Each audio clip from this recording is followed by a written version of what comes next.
Ottawa, Mexico's Congress will be asked to approve a major labor reform bill this spring as a necessary step to ratifying the new North American Free Trade Pact later this autumn, say Mexican officials. But unless the Trump administration lifts the punishing tariffs it has imposed on Mexican steel and aluminum imports, duties it also imposed on Canada, Mexico is prepared to keep the status quo with the 25-year-old North American Free Trade Agreement. The push to improve workers' rights in Mexico was a key priority for Canada and the United States during the rocky NAFTA renegotiation because they wanted to level the playing field between their workers and lower-paid Mexican workers, especially in the auto sector.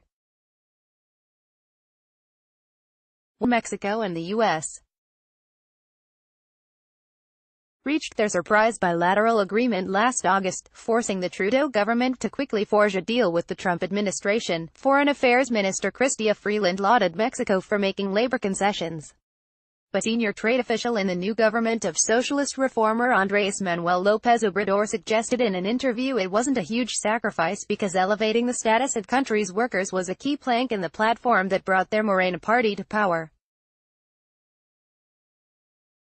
López Obrador made it clear in his election campaign that he wanted to strengthen the rights of workers and labor unions, which made a good fit with Canada's bargaining position. Luz Maria de la Mora, Mexico's deputy trade minister, said in an interview, "With the agreement or without the agreement, this is something central to President López Obrador, strengthening workers' rights and strengthening trade deals in Mexico," said de la Mora.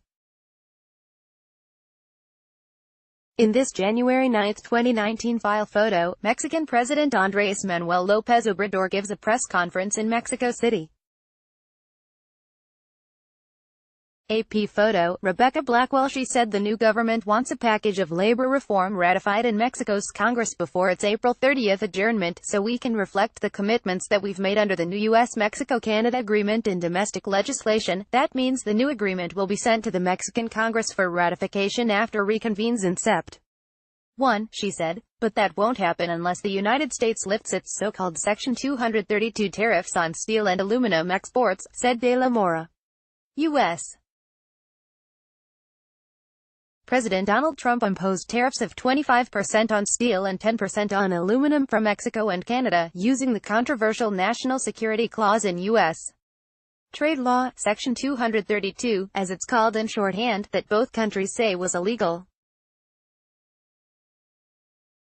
Canadian Transport Minister Marc Garneau recently told Trump's top economic advisor, Larry Kudlow, during a public panel in Washington that the tariffs are a serious impediment to us moving forward on what is the best trade deal in the world. On November 30, Prime Minister Justin Trudeau, Trump and former Mexican President Enrique Peña Nieto, who was on his last day in office, signed the new trade agreement.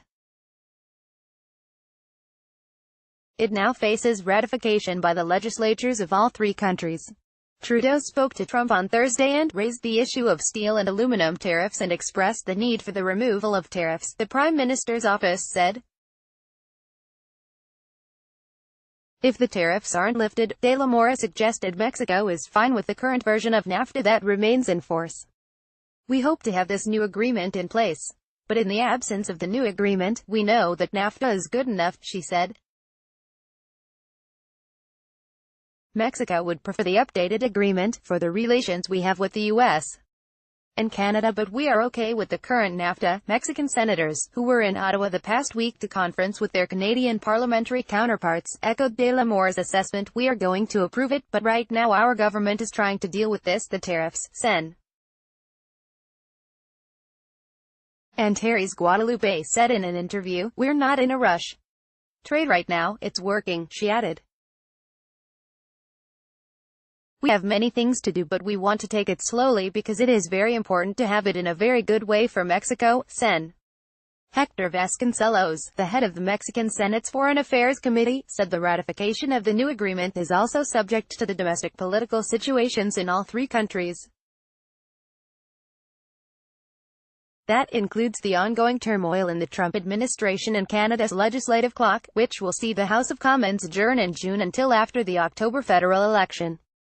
Asked what happens if the new agreement is not ratified, Vasconcelos laughed. "Life goes on, I assure you," he said, referring to the current NAFTA. "It's good enough and we will try to get it better. That's what we are going to do.